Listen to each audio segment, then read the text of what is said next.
দর্শক মুভি বাংলা টেলিভিশনের সরাসরি সম্প্রচারে এই মুহূর্তে স্বাগত জানাচ্ছি আমি আহসানুল হক কবির।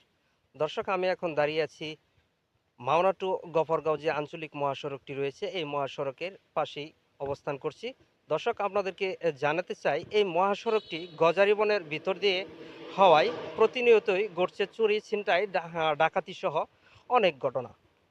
দর্শক কিছুদিন আগেই এখানে ঘটেছে স্থানীয় এক মোটরসাইকেল আরোহী ওনাকে গতি অবরোধ করে ওনার মোটরসাইকেল ছিনতাই সহ ওনাকে কুপিয়েছে। তাছাড়া আমরা জানতে পেরেছি এক বিকাশ কর্মীকে মোটরসাইকেল গতি অবরোধ করে দিনে দুপুরেই ওনার কাছ থেকে নগদ যে অর্থ ও ছিনতাই করে নিয়ে যায় এবং তাকে মারধর করে বেঁধে রাখা হয়। দর্শক আপনাদেরকে এখন আমি একটু দেখানোর চেষ্টা করব সন্ধ্যাকালীন সময়ে এখানে বিভিন্ন সময় রশি ফেলে বা গাছ কেটে ফেলে রাস্তার উপর রেখে গাড়ির গতি অবরোধ করে মারধর করে নগদ অর্থসহ যে মালামালগুলো ছিনতাই করে নিয়ে যায়।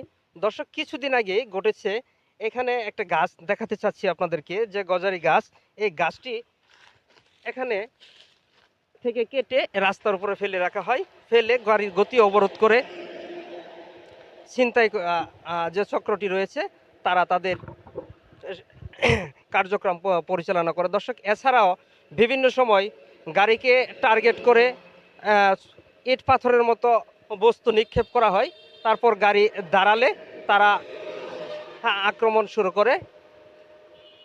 দর্শক আপনাদেরকে এও জানাতে চাই, স্থানীয় যে বাসিন্দারা রয়েছে তারা আমাদেরকে জানিয়েছেন যে সন্ধ্যার পর হলেই এখানে চোরে ছিনতাই ডাকাতি সহ মাদক কারবারিরা অবস্থান নেয়, যে কারণে এলাকাবাসীরা বেশ আতঙ্কে থাকে। কিছুদিন পর পরেই এই রাস্তাকে কেন্দ্র করে ডাকাতি সহ নানা ধরনের অপ্রীতিকর ঘটনা এখানে ঘটতে দেখা যায়।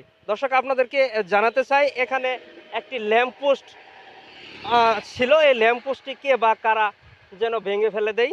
এরপর থেকে সন্ধ্যাকালীন যে সময়টুকু অন্ধকারাচ্ছন্ন হয়, এই অন্ধকারাচ্ছন্ন হলেই এই রাস্তা দিয়ে যে স্থানীয় বাসিন্দারা রয়েছে তারাও যেতে ভয় পায়, সেজন্য তারা বিকল্প রাস্তা ব্যবহার করে থাকেন। দর্শক স্থানীয় যে পথচারী রয়েছেন তা ওনাদের কাছ থেকে এখন জানতে চাইব বিস্তারিত। আসলে আমরা এই রাস্তা দিয়ে সন্ধ্যার সময় মাগরিবের সময় পরে যাতায়াত করতে ভয় পাই। এই রাস্তা দিয়ে ডাকাতি হয়। দুনো সাইডে তো জঙ্গল, গজারি বন, সন্ধ্যার পরে প্রচণ্ড অন্ধকার থাকে। সেই হিসাবে এই জায়গাটা একটু রিক্সেবল মনে হয়, ঝামেলাই মনে হয়। আর ঝামেলা অনেক সময় হয়েছেও বটে। তবে এই জায়গাটা রাত্রেবেলা লাইট না থাকলে প্রচণ্ড অন্ধকার থাকে, অন্ধকার আচ্ছন্ন থাকে এবং মাঝে মধ্যে কিছু অপ্রীতিকর কিছু দুর্ঘটনাও ঘটছে। সে প্রশাসন বলতে প্রশাসন থেকে যারা আমরা একেবারে ইয়াতে আছি তাদের সবারই সজাগ দৃষ্টি রাখা বা নিরাপত্তার ব্যবস্থা করা প্রয়োজন বলে আমি মনে করি। ধন্যবাদ। এই সড়কের নিরাপত্তা নিশ্চিত করতে স্থানীয় প্রশাসন ও আইনশৃঙ্খলা বাহিনীর আরও কার্যকর ব্যবস্থা গ্রহণের দাবি জানিয়েছেন এলাকাবাসী। আহসানুল হক কবির, মুভি বাংলা টেলিভিশন, গাজীপুর।